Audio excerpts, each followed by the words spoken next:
Ayo perhatikan jenjang ilmu ini, biar tidak keliru, biar tidak kebalik-balik.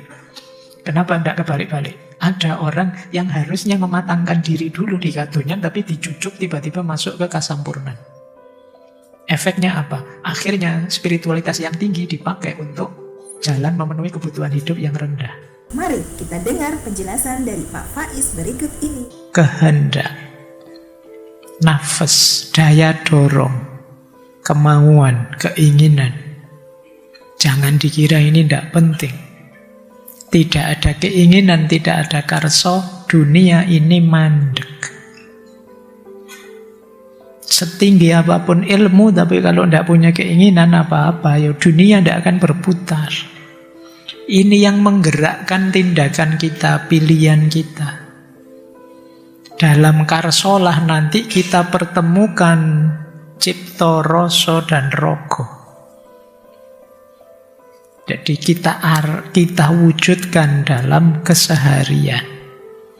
Kalau cipta itu seperti lampunya, karso itu seperti langkahnya.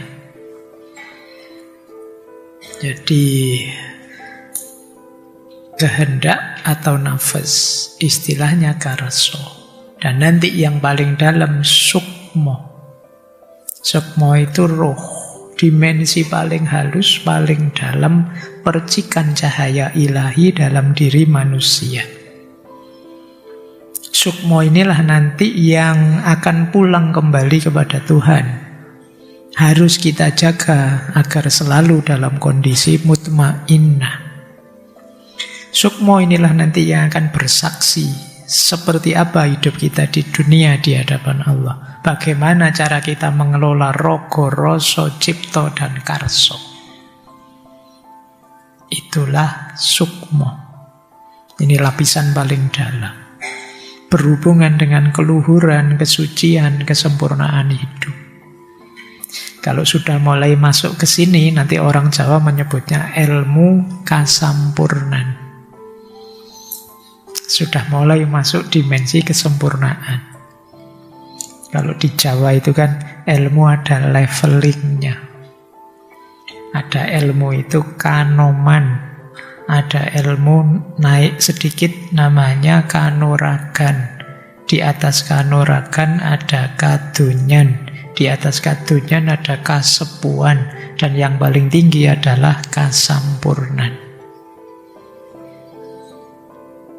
Yang paling awal ilmu kanoman. Itu kalau kalian sekolah SD, SMP, SMA itu ilmu kanoman. Belajar dasar-dasar bekal-bekal yang diperlukan untuk hidup. Setelah itu masuk kanuragan. Kanuragan kalau zaman dulu ilmu kesaktian. Dulu tapi ya kayak Brahma Kumbara pakai ajian apa, jurus apa gitu ya. Di zaman dulu kesaktian, tapi sekarang ya skill. Keahlianmu apa?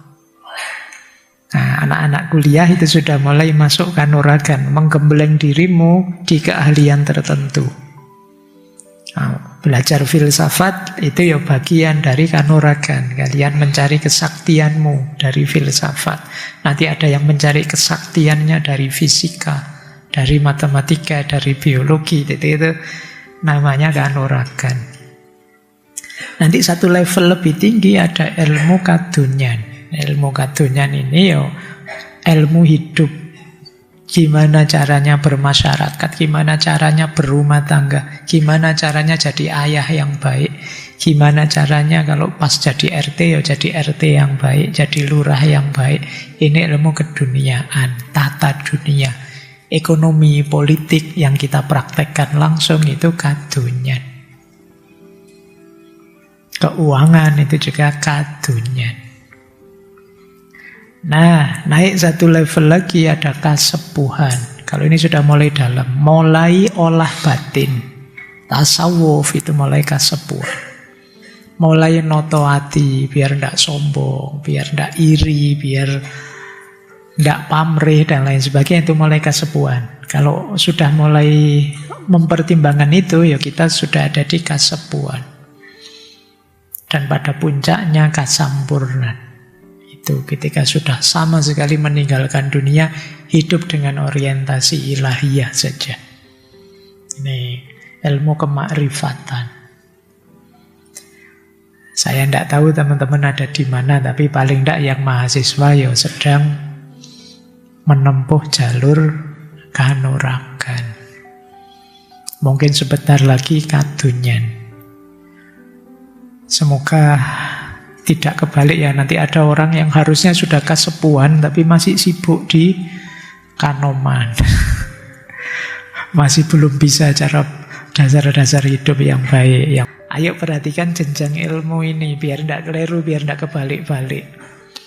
Kenapa tidak kebalik-balik? Ada orang yang harusnya mematangkan diri dulu di kadunyan, tapi dijujuk tiba-tiba masuk ke kasampurnan. Efeknya apa? Akhirnya spiritualitas yang tinggi dipakai untuk jalan memenuhi kebutuhan hidup yang rendah.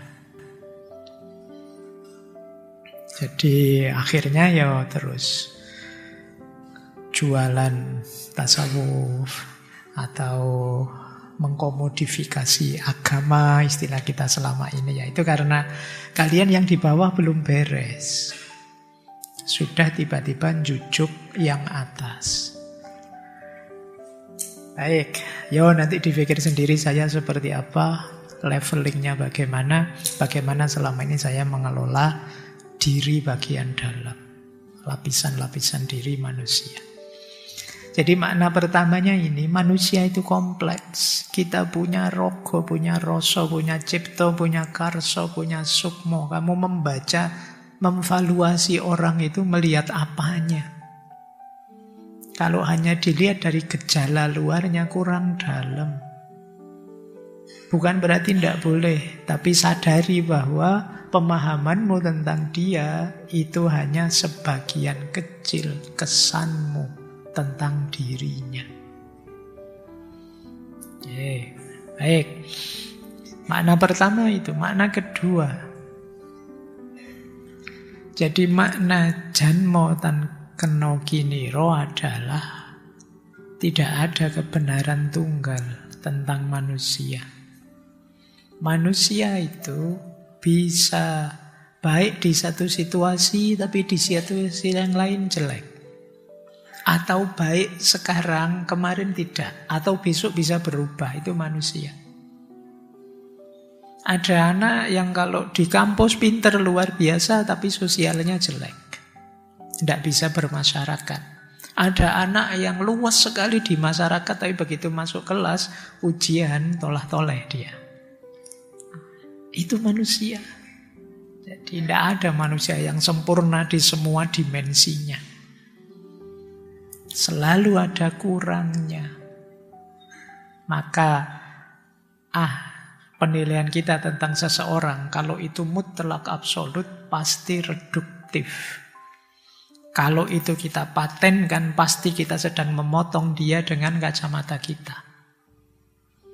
Kita tidak tahu asli utuhnya dia seperti apa. Apa tidak boleh Pak kalau begitu menilai? Boleh saja, tapi sadari bahwa penilaianmu itu hanya bagian yang kamu lihat saja, yang kamu tahu saja. Seutuhnya dia kamu tidak tahu. Saya tidak suka orang ini ketika dia jadi pejabat di sini, karena ketika jadi pejabat di sini dia melakukan ini. Tapi seutuhnya dia saya tidak tahu. Saya ngertinya ya pas dia jabat itu saja. Ini lebih fair daripada kita menghakimi orang seutuhnya padahal kita hanya tahu sebagian kecil dirinya. Apalagi terus kita ngarang, karena ada itu. Selain yang kedua, jangan cepat menghakimi. Yang kedua, jangan terlalu yakin kita sudah tahu isi hati seseorang. Wong ndak kelihatan kita tebak, dan kita nganggap tebakan kita itu pasti benar.